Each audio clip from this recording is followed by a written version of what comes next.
Parmi les blessés, Hélène, 3 lycéens de Concarneau, des élèves de seconde, dont le pronostic vital n'est plus engagé. Oui, ils étaient en voyage scolaire à Londres. 2 sont grièvement touchés. Ils souffrent de lourdes fractures. François Coulon, vous vous êtes rendu à Concarneau pour Europe 1. Parents et lycéens étaient sous le choc hier. Oui, tout l'après-midi, le standard du lycée Saint-Joseph a été saturé par les appels de parents inquiets. 5 classes de seconde, soit 92 élèves, se trouvaient à Londres depuis dimanche. C'est par les réseaux sociaux et des textos que les familles et les amis ont été informés de l'attaque. Héloïse en classe de première. Nos amis nous ont dit qu'il y avait 3 blessés de Saint-Joseph, qu'il y en avait un qui était plus grave que les autres parce qu'il avait 2 jambes cassées et un traumatisme facial. Donc c'est lui le pire des 3.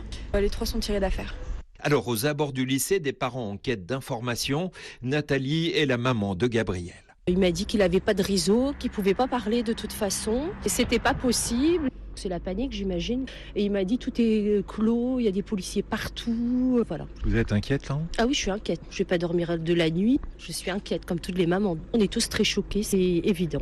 Les élèves de Concarneau devraient prendre l'avion ce matin pour rentrer chez eux. Au lycée Saint-Joseph, une cellule de soutien psychologique a été mise en place. Tout le monde ici est sous le choc. L'attaque de Londres rappelle celle du Bataclan où une ancienne élève avait trouvé la mort. François Coulon à Concarneau pour Europe 1. Les familles des jeunes blessés ont été emmenées hier soir à Londres à bord d'un Falcon gouvernemental parti de Lorient.